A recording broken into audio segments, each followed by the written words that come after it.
Bincang Silo, salah satu podcast hukum, tempat sharing edukasi dan ngobrol hukum yang pastinya asik dan menarik. Masih bersama saya, Sindah Fadhah Rahmi, yang akan menemani kalian selama beberapa menit ke depan. Nah, di podcast kali ini nih kita akan membahas tentang suatu bisnis yang udah banyak banget teman-teman semua itu pengen untuk join gitu kan. Apa sih bisnisnya?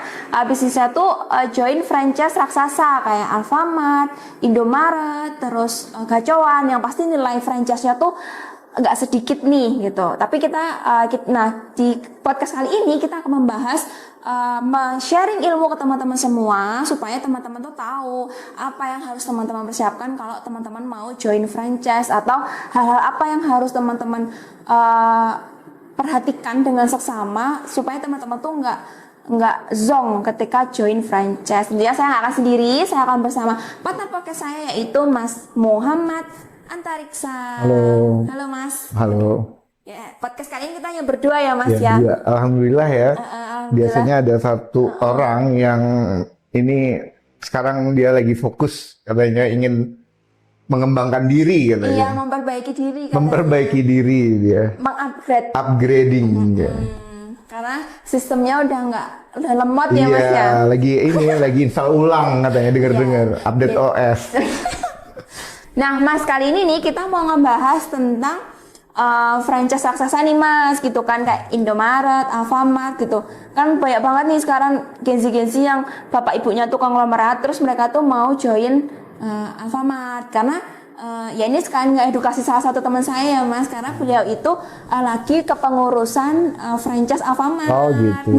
Jadi ya kita bisa sharing-sharing gitu kan. Jadi nanti video ini bisa aku tontonkan ke temanku. Ini loh, kamu kalau mau join franchise edukasinya ini. Gitu. Bagus. Banyak duitnya temanmu berarti ya? Dia join baru bulan Mei apa Juni gitu. Oke. Nah Mas, kan kalau kita ngeliat franchise tuh kan kayak itu kan suatu investasi yang menjaminkan kita ya, kayak misalnya Indomaret. Jadi kayak kita setelah beli Indomaret, kita jalankan manajemennya, terus kita dapat nih keuntungannya ya kan? Nah, tapi sebelum mencapai keuntungannya nih, apa yang harus kita persiapkan untuk kita tuh memulai mau join franchise, usaha franchise itu? Oke. Ya, franchise ini sekarang lagi rame sih ya. Franchise lagi rame. Cuman teman-teman mungkin banyak yang ngelihat di franchise yang di level menengah, masih ada juga banyak ya. Iya. Kalau umur-umur Gen Z sekarang yang mau usaha, mungkin dia banyak ngambil franchise yang di kelas menengah. Nah, mungkin kalau yang kelas atas tadi kayak kelasnya Indomaret, Alfamart tadi itu ya lebih kompleks bisnisnya. Nah, cuman yang menarik dari franchise itu adalah kadang orang salah memahami tentang dia beli franchise itu. Kadang dia memahami tentang ini investasi. Ya. Nah, sebenarnya ini bukan investasi, ini adalah bisnis. Nah, bisnis itu apa? Bisnis itu berarti suatu serangkaian kegiatan yang dia saling berkesinambungan, sehingga kegiatan itu bertujuan untuk menghasilkan uang. Nah, melalui proses bisnis tadi. Nah, ketika kita bicara bisnis, itu berbicara adanya rugi dan untung. Iya. Kalau kita bicara investasi juga berbicara rugi dan untung. Cuman investasi itu cara kerjanya dia lebih bersifat passive income. Kalau kita bicara franchise, dia bisnis. Artinya bisnis real. Dia aktif income sebenarnya, bukan passive income. Kenapa? Karena ada proses bisnis di situ, ada proses jual beli di situ. Sehingga kadang orang memahami salah dalam pemahaman dia beli franchise. Nanti setiap bulan dia dapat untung sekian. Nah, padahal ini kan bisnis. Ya. Ada banyak faktor yang mempengaruhi bisnis itu seperti apa. Nah, jadi yang pertama, teman-teman harus persiapkan dulu. Satu, pemahaman tentang franchise. Jadi ini bukan bisnis autopilot beneran. Saya sampai sekarang belum bisa menemukan sebuah franchise yang benar-benar dia autopilot ya. Yang benar-benar autopilot artinya dia benar-benar dilepas, dia bisa jalan sendiri. Saya masih belum menemukan yang seperti itu. Paling kayak ini sih Mas, laundry. Itu ada yang kita... Iya, tapi namanya bisnis tetap harus ada controlling kan. Yang benar-benar autopilot, yang benar-benar ngelepas nggak ada. Makanya pemahaman autopilot itu adalah sistem yang benar-benar jalan dan sangat bagus gitu loh. Tapi ada satu, sistem itu tetap harus dikontrol. Makanya saya bilang itu tetap harus ada aktifnya. Entah dia nanti memerintahkan suatu seorang untuk melakukan controlling itu ya bisa jadi ya. Tapi benar-benar melakukan yang autopilot itu harus dipahami. Kadang kan ada ya untuk menyebut untuk mempromosikan bisnisnya si franchise itu kadang ini udah sistem autopilot. Iya. Kamu cuman terima beres lah kayak gitu. Nah sebenarnya nggak sesederhana itu gitu. Jadi teman-teman dalam membaca prospektus yang ditawarkan oleh pemberi franchise harus memahami dulu dan jangan mudah terjebak dengan nama autopilotnya. Jadi itu tetap teman-teman juga harus melakukan controlling. Bahkan di tingkat yang sebesar Alfamart, Indomaret itu pun owner masih melakukan controlling. Controlling setidak-tidaknya controlling terkecil, dia kan nunjuk orang, nunjuk misal suatu manajer. Manajer itu kan tetap harus dikontrol kan? Iya. Nah, sekecil-kecilnya lah. Ada jadi tergantung jenis franchise yang diambil. Nah, kalau franchise-nya itu dia sudah sistemnya bagus, semakin kecil dia melakukan controllingnya, tidak terlalu aktif lah. Nah, tapi kalau franchise-nya dia mungkin masih memerlukan sistem controlling yang ribet ya, itu ya dia menuntut si pemodal itu untuk lebih aktif. Nah, jadi dia menuntut pemodalnya itu lebih aktif sehingga pertama yang harus dipahami tadi adalah model bisnisnya dulu. Jadi pertama teman-teman harus paham bahwa franchise itu bukan investasi. Yang kedua teman-teman harus pelajari model bisnisnya. Nah yang itu paling basic dulu pertama. Setelah tahu model bisnisnya, kalian setuju, oke, baru jalan kayak gitu. Oke, jadi kita ini harus basicnya tahu, dulu ya. harus tahu benar-benar model bisnisnya kayak Model gimana ya Mas bisnisnya. ya. Oke. Nah, terus Mas kalau kita taruhlah modal di investasi, ya nggak investasi, modal di franchise itu kan Mas, biaya apa sih Mas yang biasanya itu terlihat sangat mahal? Dari biaya lokasinya atau biaya operasionalnya atau apa peralatannya? Oke. Banyak orang yang mengira kalau yang mahal dari franchise itu adalah bayar lisensi namanya. Ya sebenarnya kalau teman-teman sadar sebenarnya itu nggak terlalu mahal ya dari sebuah penggunaan mereknya ya. Tapi sebenarnya yang paling mahal itu biasanya adalah belanja modalnya atau capex ya. Capex itu capital expenditure. Jadi modal belanjanya itu biasanya digunakan sebagai porsi yang paling gede. Misal di dalam franchise Alfamart itu biasanya kita diwajibkan membeli rak. Membeli neonnya, membeli sistem kasir dan lain-lain. Nah itu adalah barang-barang yang memang wajib biasanya untuk dibeli di dalam belanja modal awal franchise. Jadi biasanya yang paling gede porsi pembeliannya itu adalah di situ. Nah tapi buat pemegang franchise di situ dia dapat untung di situ pertama. Dia dia kan punya margin keuntungan di situ, misal dari pembuatan rak, dari neonnya, dari macam-macam yang dia sediakan tuh biasanya disitulah ada selisih harga yang dia bisa dapat keuntungan dari si pemilik franchise-nya. Nah, tapi kenapa kita pemegang franchise-nya harus beli sih? Itu kenapa? Itu di satu sisi juga harus paham bahwa ada standar. Ya, nggak mungkin kan kita di Alfamart misal raknya itu dari rak-rak plastik atau rak-rak yang murah kayak gitu kan nggak mungkin gitu loh. Bayangkan aja antara Indomaret yang di sebelah utara sama yang selatan itu, yang satu pakai rak plastik, yang satu pakai rak yang bagus. Yang rusak brandnya apa? Yang Alfamart. Ya Alfamart-nya kan yang kena kan. Nah maka demi menjaga standarisasi itu, franchise-nya itu ya pemilik franchise dia memberikan suatu persyaratan yang harus dipenuhi oleh pemilik yang bakal memegang franchise-nya. Jadi atau pemegang franchise-nya. Sehingga melalui standar itu bisa rata semua cabang itu punya kualitas yang sama. Nah, jadi modal yang itu paling gede biasanya. Tapi ya kadang ada juga sih ya yang bentuk franchise itu dia beli cuma sekedar lisensinya saja. Jadi tergantung jenis franchise. Makanya kalau di franchise yang gede, yang levelnya tadi kelas atas tadi ya tadi Mbak Cynthia sampaikan, rata-rata pembelian terbesarnya itu udah di capex tadi buat belanja modalnya. Gitu. Ya karena ya kan kalau franchise kan kita membeli sesuatu yang memang sudah ada ya, Sudah kita ada. teruskan kita kelola. Ya, bahkan sebagian orang nggak banyak mikir sih untuk beli kebantu ya dengan sistem franchise itu. kita nggak harus cari di mana sih beli rak yang kayak gitu, Iya sih, ya kan? Buat orang yang punya modal, nih bicara tentang investor. Investor itu adalah dia orang yang ingin menggunakan uang dinginnya untuk suatu usaha. Dia tidak ingin nge-build bisnis loh. Iya, iya. Dia cuma mau dia cuma pengen uangnya ini muter, kayak gimana caranya gitu. Apa dengan dia punya uang itu dia harus repot cari rak, cari lampu, cari sistem kasir. Dengan ada franchise sih gampang. Jadi orang tinggal punya uang, dia setorkan ke pemilik franchise itu langsung akan mengirimkan semuanya, dan bisa bangun. Sederhana kan, memudahkan orang yang punya uang kayak gitu.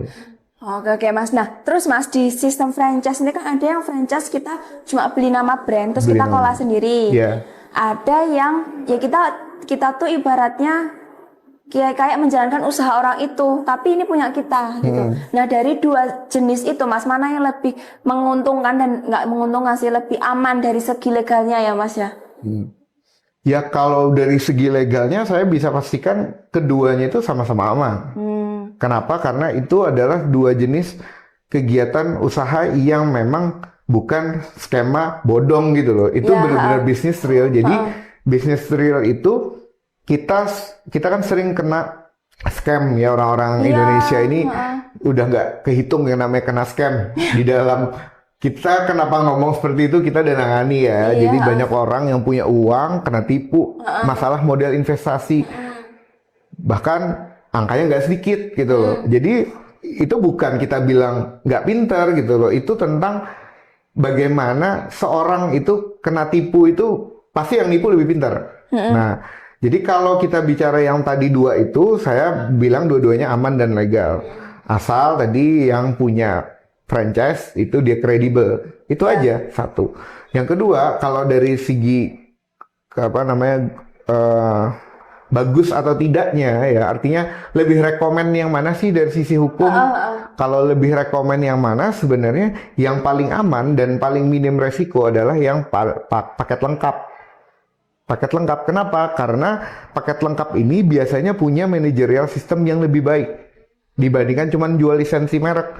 Nah, kalau saya bilang orang yang cuma jual lisensi merek, dia tidak punya sistem sebenarnya yang bagus gitu loh. Sehingga dia untuk tahap awal, dia nge-launching dulu. Boleh nggak pakai merekku, kamu jual gitu loh. Karena pasti dia belum sanggup untuk mengelola seperti supply chain-nya, kemudian manajerial pusatnya, dia belum mateng. Mungkin dia di dalam tahapan berkembang. Dia pasti akan menuju ujungnya adalah dia akan supply semua. Nah, jadi kalau saya bilang yang paling oke dan paling minim resiko itu adalah yang paling lengkap. Jadi orang orang bukan cuma sekedar pakai mereknya, tapi dia bisa mendapatkan semua hal dari si pemegang franchise-nya itu. Itu lebih aman. Jadi yang emang sih Mas, kalau paket lengkap itu kan kayak ibarat kita tinggal ngeluar uang, terus kita tinggal menjalankan sistemnya, kita cari SDM. Kadang malah ada SDM-nya disediain dari. Ya, betul. Sebagian brand franchise itu menyediakan SDM-nya itu kayak seingat saya untuk brand ayam Wong Solo itu juga kayak gitu. Jadi dia dari pusat nyediain sampai SDM-nya. Kalau Indomaret, Alfamart itu kayaknya kayak gitu juga ya. Karena rekrutmennya kayaknya dari pusat, kemudian dia di drop di daerah-daerah ya. Atau saya kurang tahu sih kalau untuk Alfamart, Indomaret ya kayak gimana. Tapi intinya semakin bagus sistemnya si pemilik franchise itu biasanya semakin lengkap paket yang ditawarkan ya. Jadi karena ada juga yang punya masalah kadang di pemilik franchise itu adalah tentang kepegawaiannya. Ya kan? SDM-nya. Nah, sebenarnya itu bukan masalah hukum, bukan, tapi itu adalah tentang masalah operasional. Itu sudah masalah umum di dalam segala hal bisnis, itu adalah masalah kepegawaian. Turnover karyawan, itu kan jadi masalah yang daily activity mereka lah. Bayangkan aja kan kita menjalankan bisnis itu kan banyak karyawan. Nggak mungkin kan karyawan itu nggak ada yang keluar. Pasti ada yang keluar masuk itu gitu. Itu bukan masalah hukum, tapi itu sebuah masalah yang common aja, dan itu mungkin buat beberapa investor yang dia tidak mau terlalu aktif dalam bisnis itu akan menjadikan franchise yang punya paket lengkap itu sebagai penawaran yang menarik tuh, Iya, ya kan? betul-betul. Karena dia ibaratnya nggak perlu memikirkan hal-hal yang detail seperti, wah kalau tiba-tiba resign karyawan, sip yang ini siapa yang jaga dan lain-lain. Nah, rekrutmennya kayak gimana? Nah itu ya udah urusan pemegang franchise, apa pemilik franchise yang ngurus, gitu. Kan lebih simple. Iya. Itu menunjukkan kematangan sistem sih kalau saya bilang. Jadi lebih ke sistemnya. Nah, Mas, terus kalau misalnya nih, Mas, kan kalau franchise yang besar itu kan dia udah punya nama, pasti dia juga punya perjanjian baku ya, misalnya Iya. kayak dia tuh perjanjiannya tuh udah lebih profesional mungkin ya daripada franchise yang menengah gitu kan. Nah, sepengalaman yang di kantor ya Mas ya, kalau misalnya franchise bawah itu kan dia masih ada negotiable Ya, untuk gitu. paketnya apa, ini apa. Nah, kalau raksasa, kalau misalnya kayak yang udah gede kayak gacoan gitu kan franchise besar ya Mas. Nah itu tuh kalau misalnya kita dihadapkan sama perjanjian, terus kita paham nih atas perjanjian itu kayak ini tuh merugikan, itu sebenarnya bisa nggak sih Mas dinegosiasikan? Nah ini kembali lagi ke konsep perjanjian ya. Perjanjian itu kan sebenarnya dia sifatnya kesepakatan. Ya, brand besar dia punya apa namanya kedudukan yang lebih tinggi biasanya. Iya. Ya, jadi bargaining positionnya dia di atas kan daripada kita yang mau beli lisensinya dia. Iya. Beli franchise-nya dia. Franchise. Jadi dia agak-agak goyang dikit gue. Nah, jadi kalau kita bicara posisi, ya ketika orang yang sudah memutuskan diri untuk mau membeli franchise yang besar, ya dia sebenarnya mau nggak mau tunduk sama yang punya merek, punya franchise-nya gitu loh. Jadi ya klausulnya kebanyakan itu adalah klausul baku. Klausul baku itu apa? Klausul yang take it or leave it. Jadi kamu mau dengan harga sekian, kamu tidak mau tinggalkan. Kan prinsipnya franchise gede kayak gitu ya. Kenapa? Karena mereka punya keunggulan, yaitu mereka punya pasar yang gede banget gitu loh. Bahkan orang banyak yang berlomba-lomba pengen beli franchise-nya dia. Sehingga dia punya posisi yang di atas banget nih. Kalau kamu nggak kuat bayar ya udah, nggak usah nego gitu loh. Ya itu kelebihannya ya, bagi pemegang merek yang gede banget tuh bahkan sampai di level itu. Tapi itu nggak ada masalah sih sebenarnya. Artinya itu bukan satu permasalahan hukum. Banyak juga franchise-franchise yang di menengah itu dia bagus sistemnya, tapi dia bisa negotiable. Jadi negotiable-nya itu bukan atas dasar itu sebenarnya franchise yang tidak bagus, enggak ya. Negotiable tuh ya karena bisa jadi itu masih bisa dibicarakan. Ya kan namanya juga kesepakatan. Jadi nggak ada masalah gitu, sepakat lah ya. Nah, siapa tahu teman-teman di luar sana tuh kayak mungkin mereka mau nawar ya kan, mau beli beli franchise Indomaret, nawar. Kemarin aku beli franchise apa yang tahu gak sih franchise yang kecil-kecil kayak kopi kecil kayak gitu. Kok kemarin aku bisa nawar? Ya belum tentu gitu loh. Kamu berhadapan dengan raksasa loh gitu loh.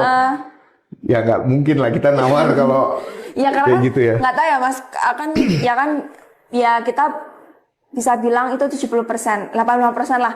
Orang yang mau franchise raksasa itu ketika dia udah matang finansialnya, ya kan. Tapi ya masih ada 75, berarti 25% lagi yang orang-orang yang dia punya modal hasil mengumpulkan dan dia pengen, terus juga kayak dia tawar-menawar gitu kan. Ada kan bentuk manusia yang seperti itu.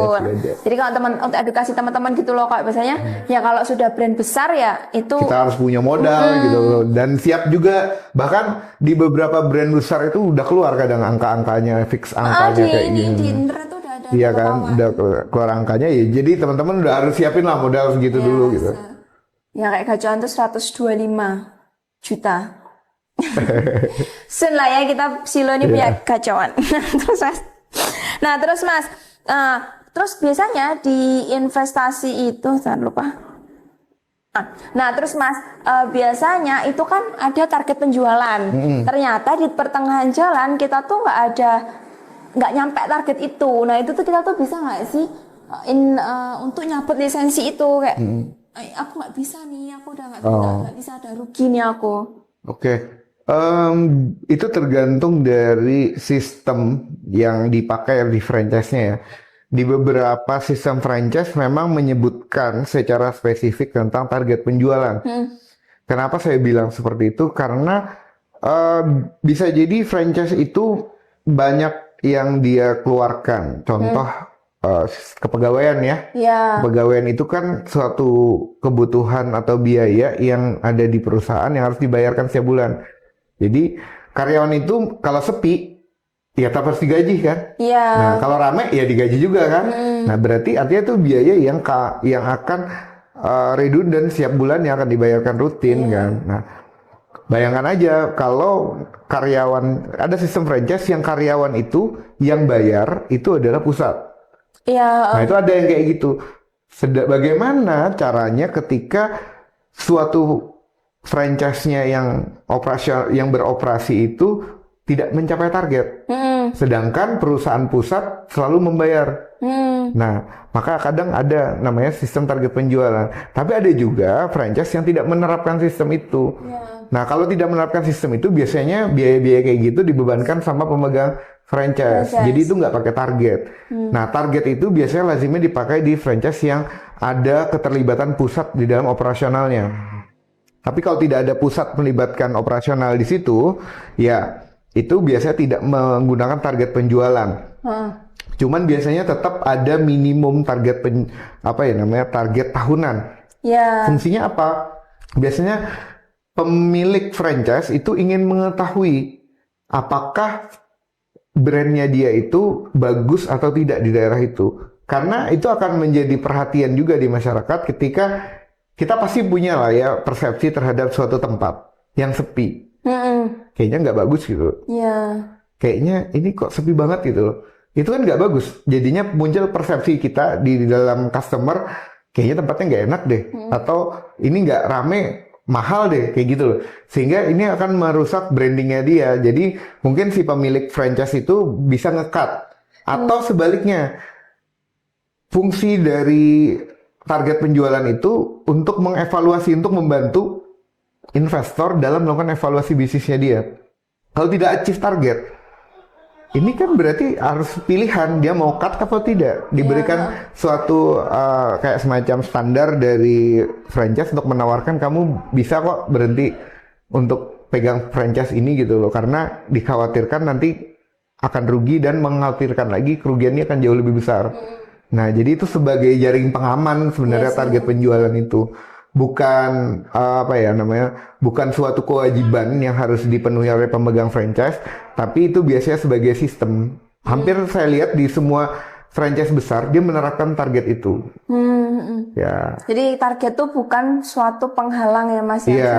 Itu tuh malah menyelamatkan teman-teman. Sebenarnya bagus kan. Coba hidup yang nggak ada targetnya itu juga nggak bagus kan. Makanya kita harus punya target gitu. Luntang-luntung kan nggak enak juga ya Mas. Luntang-luntung ya kan nggak ada target.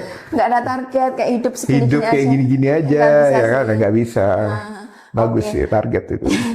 Ya sih emang jadi kalau teman-teman semua kalau misalnya siapa tahu kan teman-teman tuh ada yang mau franchise terus nah nanti Mbak dari franchise ini setiap tahunnya kita ada targetnya segini habis itu dia langsung kayak bisa nggak aku ini gitu kan ya Mas. Sebenarnya itu tuh bagus itu kayak kalau target penjualan tuh sama aja kayak KPI kerja kita kan, iya Mas. benar membantu sekali loh. Saya bisa lihat saya sering lihat ketika penjualan nggak sampai target kayak gitu kan. Itu kalau kita tidak punya standar itu, gimana kita memutuskan mau nge-cut bisnisnya? Kalau terjadi exit plan-nya gitu loh. Wah ini untung, dia kira untung terus. Iya sih. Ya kan dia kira untung terus, ternyata boncos gitu loh. Pas kita lihat parameter target penjualannya ternyata nggak capai, ya berarti dia nggak bisa survive kalau diteruskan lagi gitu loh. Nah itu. Oke, jadi ya emang hidup harus penuh. Harus ada target. Betul, ya kan, target untuk mencapai apa itu? Apa itu? Nah, terus Mas, ini banyak banget nih pasti. Ini juga pertanyaanku dari diriku sendiri ya Mas ya. Jadi dirimu yang ini apa yang satunya? diriku yang satunya yang banyak tanya itu. Yang banyak tanya. Ya, nah jadi itu kan kalau kita lagi jalan-jalan Mas, Indomaret. Kita nih. Enggak, aku. Kamu kan? Ya, saya aja lihat di jalan-jalan. Indomaret sama Alfamart itu kan brand kompetitor ya, Mas ya. Nah, itu tuh kenapa sih? Ya ini kan, aku nggak tahu ya kalau merek yang lain. Tapi kalau brand Alfamart sama Indomaret itu kan sering banget terlihat deketan. Itu kan masuk ke saingan usaha ya, Mas ya. Nah, itu sebenarnya itu bikin boros, bukan boros, bikin rugi nggak sih, Mas? Siapa tahu teman-teman ada yang mau ada yang mau buka Alfamart. Terus nggak lama, 6 bulan selanjutnya, ada nih sebelah lagi buka Indomaret gitu. Wah ini kalau kita bicara persaingan usaha tidak sehat itu kan sebenarnya dia case-nya bukan kayak gitu sebenarnya. Karena itu kan dua kepemilikan yang berbeda. Nah cuman itu sampai sekarang itu legal gitu loh. Kenapa? Karena itu beda brand.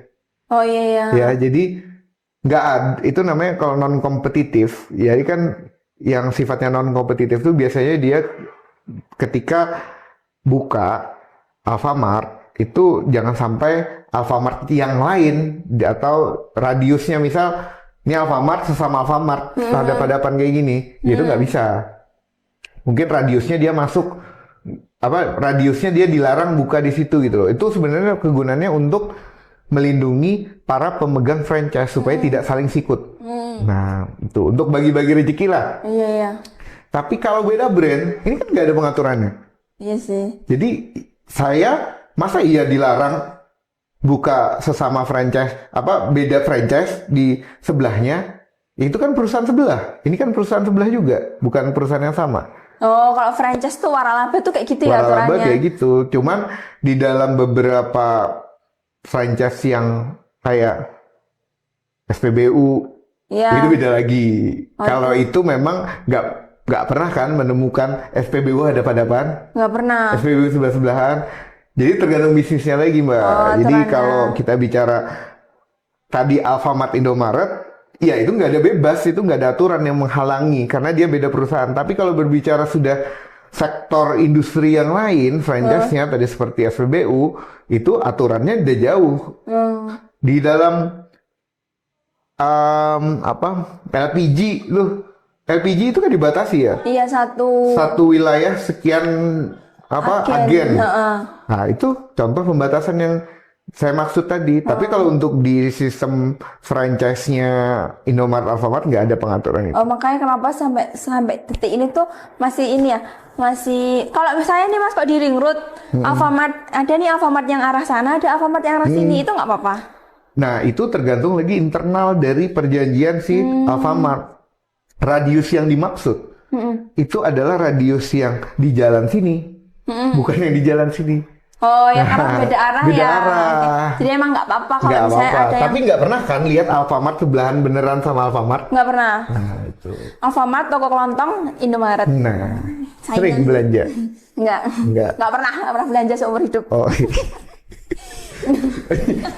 hidup semua ini ya ditanam di rumah ya? Iya.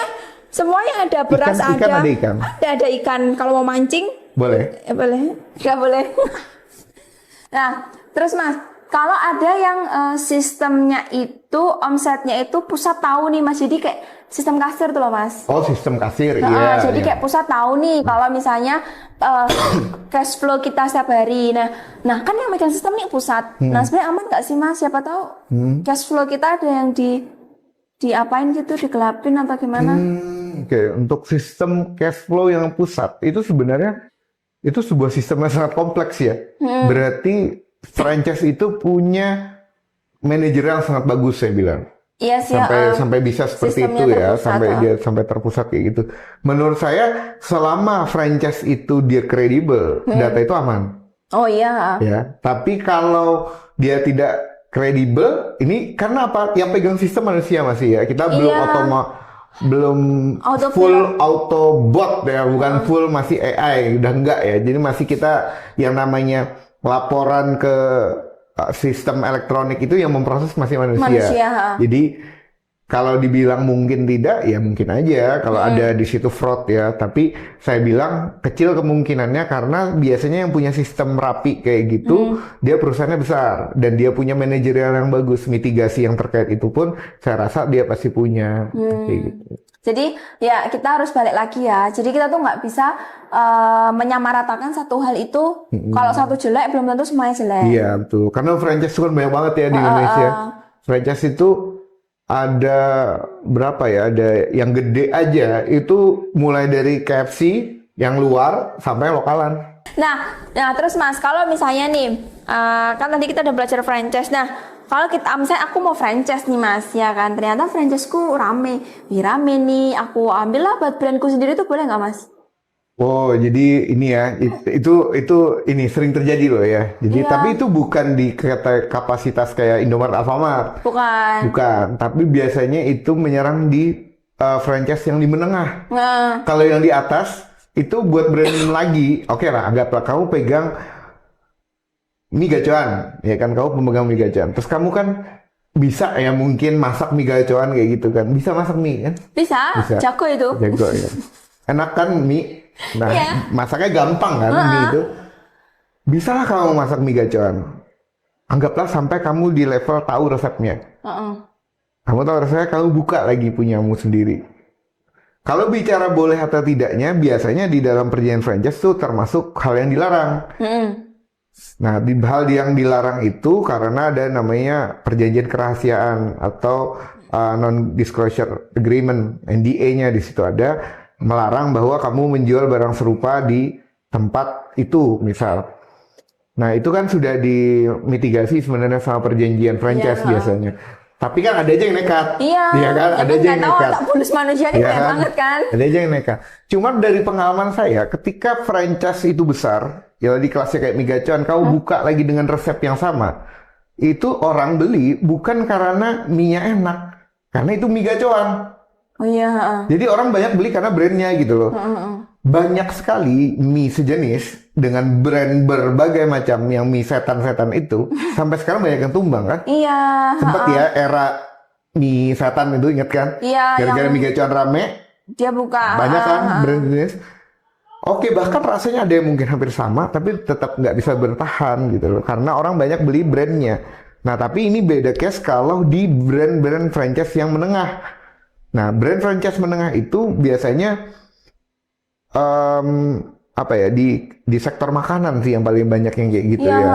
Jadi banyak yang ngambil beli franchise-nya, dapat cara membuatnya, istilahnya sampai dia bisa ngulik resepnya, jual dengan brand sejenis. Dan itu biasanya kalau tidak cermat dalam membuat perjanjian, itu jadi celah hukum.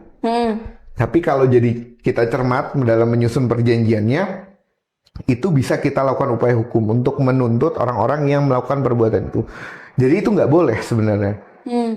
Menjual boleh ya? barang kayak gitu ya. Kenapa? Karena yang dia lakukan itu sudah biasanya bertentangan sama perjanjian, dan pemegang franchise boleh menuntut itu.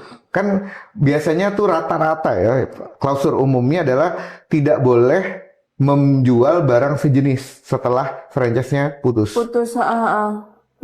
Jadi setelah putus nggak boleh cari yang sama. Oh ya, kalau iya sih, kalau udah putus tuh harus cari yang beda, masa putus nyemplung lagi yang sama. Iya. Ya, sih, Itu logika sederhananya bener kan? sederhana, iya bener sih. Kayak ada mas depan rumah saya itu, depan rumah ada mas, ada enggak, depan rumah saya itu ada warung bahari ya kan mas. Dia 6 bulan buka, tiba-tiba besoknya tuh udah dicopoti mas, warung baharinya. Terus dia buka makanan rames masakan dia sendiri. Belilah saya, loh bu, warung baharinya kemana? Enggak mbak, saya sudah enggak capai target, saya lepas, saya jualan sendiri. Oh, enggak apa-apa bu, ya di enggak apa-apa kata Tuh kan ibunya. pasti dilarang sebenarnya kan. Tapi di enggak apa-apa. Ya. Nah itulah, kalau franchise itu dia harus punya sistem.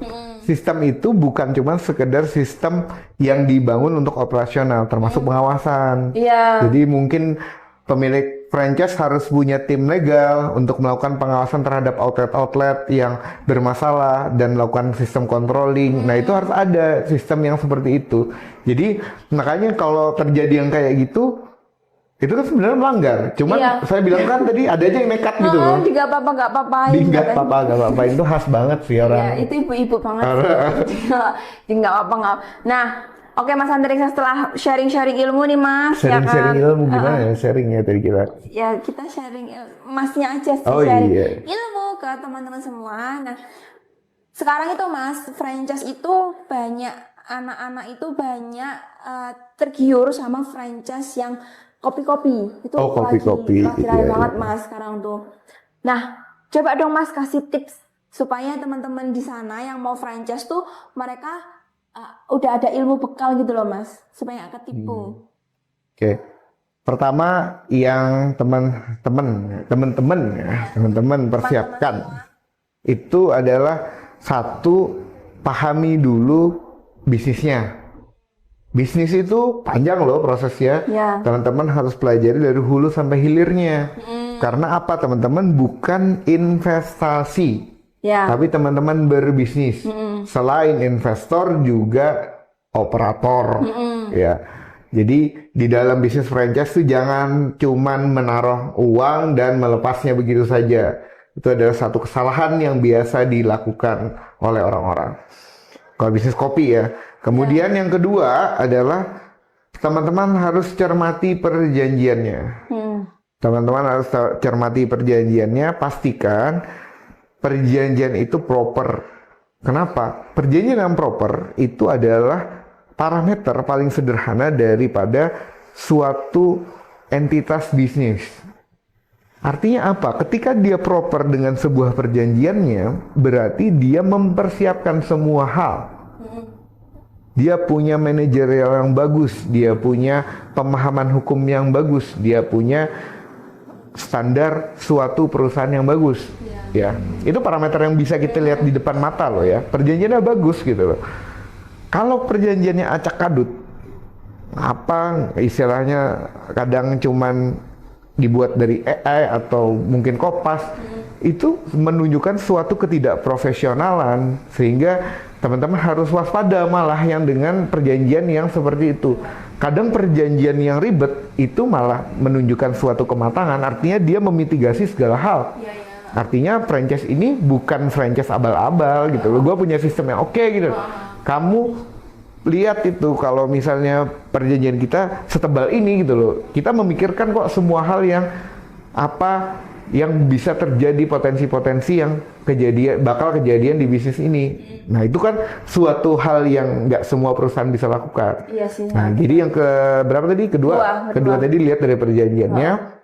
Yang ketiga, lihat lagi bagaimana tanggung jawab atau keterlibatan pemilik franchise di situ. Nah ada yang sistem dia tidak setelah beli putus, jual putus. Ada juga yang memang harus berkelanjutan. Misal supply barang harus dari pusat. Nah teman-teman harus lihat track record perusahaannya sedang bermasalah atau tidak. Kalau saya bilang udah ada masalah, misal perusahaan itu punya track record yang misal lagi bermasalah di pengadilan atau sedang dilaporkan di kepolisian, mungkin teman-teman harus pikir gitu. Kenapa? Karena ketika supply chain-nya itu berasal dari pusat, kemudian anggaplah pusat terjadi misalnya pilot ya, teman-teman pegang mereknya, nggak bisa jualan karena supply barang terputus. Kira-kira mau apa? Nggak bisa apa-apa. Gugat lagi? Ya bisa gitu. Cuma maksudnya itu kita harus seleksi mandiri lah ya. Kita harus pelajari. Gini, kalau mau beli franchise kita benar-benar seperti mau mengenal orang gitu. Iya sih. Kamu emang mau pacaran sama orang langsung beli langsung tembak kan enggak? Gimana pasti sama orang beli itu Mas? Salah kata-kata. Kan langsung tembak enggak kan? Kita pelajari semuanya kan. Kita pelajari dari hal terkecil sampai hal terbesarnya dia, baru kita memutuskan buat oke lah sama dia gitu loh. Ini bisnis, ini jauh lebih beresiko gitu. Jadi ketika teman-teman melihat semua potensi-potensi itu dan namanya bisnis, pasti ada resiko. Teman-teman mau nggak ambil resiko itu lagi? Nah itu teman-teman harus pikirkan itu. Jadi track record itu sangat penting. Makanya saya lihat kalau beberapa franchise yang besar itu dia punya track record yang sangat bagus. Ya, biasanya ya. Ada juga yang enggak.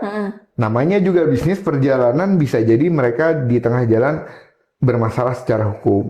Tapi apakah ada perusahaan yang 100% tidak punya masalah hukum? Saya rasa tidak. Hampir semua brand yang besar di Indonesia kadangkala dia ada tersandung masalah hukum. Cuman tinggal kita melihat nih cacatnya ini gimana gitu. Apakah fatal atau tidak. Ya kan, kadang ada aja gitu namanya upaya hukum ya. Saya bilang upaya hukum itu kan sebagai suatu hak masyarakat. Iya. Misal, apakah mie gacoan itu kita mau lihat track recordnya apakah bermasalah secara hukum. Beberapa waktu yang lalu, Mi Gacan pernah kena masalah tentang ya halal, ada juga tentang masalah haki. Oh iya. Ya kan? Tapi kan dengan masalah itu apakah kita bilang bahwa Gacuan itu sudah nggak kredibel? Ya enggak. Gitu. Enggak semua masalah hukum itu bakal jadi masalah yang besar gitu. Ya ketika diselesaikan oleh Gacuan kan artinya Gacuan bertanggung jawab. Dia bayar lisensi untuk pembayaran royaltinya udah selesai kan, udah clear. Bisnis Gacuan tetap jalan. Jadi itu perlu analisa hukum sih. Kalau saya bilang, kalau teman-teman tidak punya kapasitas untuk melihat analisa resiko hukum seperti itu, teman-teman bisa coba cari konsultan hukum yang berpengalaman tentang di bisnis waralaba, ya di advokat-advokat yang memang punya kapasitas di hukum bisnis, biasanya kayak gitu. Kalau saya sih 4 itu ya. Yang terakhir 5 adalah modal. Ya modal itu teman-teman harus pertimbangkan. Ketika franchise teman-teman ambil, pastikan modal itu bukan modal patungan. Ya. Ini yang sering terjadi ya. Franchise-nya harganya sekitar 100 juta. Saya ajak 3 orang teman, 30 juta, 30 juta, 30 juta, 10 jutanya dari orang tua misalkan. Oke lah, dapat 100 juta. Itu kadang jadi masalah gitu loh. Kenapa? Kadang namanya bisnis tiba-tiba kolaps. Para pemodal yang cuman setoran jadi masalah gitu loh. Jadi kalau mau beli bisnis franchise pakai uang sendiri aja lah, nggak usah ngajak orang. Karena itu rawan konflik. Konfliknya tuh bukan konflik hukum sih, kadang konfliknya malah konflik ini antara person to person, dan itu bakal membuat masalah sendiri di operasional bisnisnya. Ya itu non teknis non hukumnya ya. Jadi mungkin saya kasih tips itu aja sih. Dari 4 tadi yang penting tuh yang nomor 4 dan nomor 3 sih Mas. Konsultasi sama orang yang paham, karena tuh Mas, karena tuh emang benar kita tuh di era sekarang ini kalau kita mau melakukan apa-apa tuh alangkah baiknya kita berdiskusi. Ya kan Mas? Sekadar mau beli barang aja kita sebaiknya diskusi kepada yang lebih paham supaya kita nggak salah membeli, salah langkah ya kan, karena salah itu tuh ya seenggaknya dengan diskusi itu kita memitigasi kesalahan. Iya, karena kadang apa yang dipikirkan kita itu belum tentu benar, ya kan? Dan belum tentu kita kadang kepikiran juga sama apa yang ternyata kita dapat insight baru gitu loh. Dia juga ya. Karena kan kita kadang nggak tahu semua hal gitu loh. Jadi harus tanya, pokoknya jangan malu tanya lah kalau saya bilang. Carilah teman diskusimu. Iya, benar-benar sih. Tapi ada garis bawahnya, teman diskusi yang memahami, yang netral juga ya Mas ya. Netral. Jangan berpihak sih. Jangan berpihak. Nanti kamu cari teman diskusi ya, udah berangkat aja. Ini oke nggak? Oke. Yang penting dukung pertemanan kan. Ternyata jeblok. Siapa yang bertanggung jawab? Nggak ada. Caranya ya makanya harus paham. Teman diskusi yang paham. Carilah teman diskusi yang paham, itu highlight banget ya Mas ya. Bener. Yang harus stabilo kuning. Stabilo kuning biar menyala. Oke Mas Antariksa, makasih ya Mas atas sharing-sharingnya sore hari ini gitu kan ya. Cukup ini saya dari Wonosobo tiba-tiba ngisi podcast. Iya, Mas Antariksa nih 2 hari di Wonosobo ya kan Mas, masih dengan kostum yang sama. Iya, saya belum pulang gitu. Jadi ini adalah podcast kategori ultra. Iya, dari Wonosobo banget langsung terbang dari Wonosobo ya kan, tadi sempat rapat juga. Bener. Hari ini podcast bener-bener 2 hari. 2 hari belum pulang ya Mas ya. Energinya tuh energinya berapa Mas sekarang? Sisa berapa? 170%. Oh ya udah, masih 100, jadi nggak usah kita kasihani karena masih 100 energinya. Oke Mas Antariksa, makasih atas waktunya ya. Terima kasih kayak gini juga saya ikutin. Meluangkan di sela-sela kesibukannya Mas Antariksa di tengah hiruk pikuk. Oke, kita akan ketemu di podcast selanjutnya ya Mas. See you. Dadah.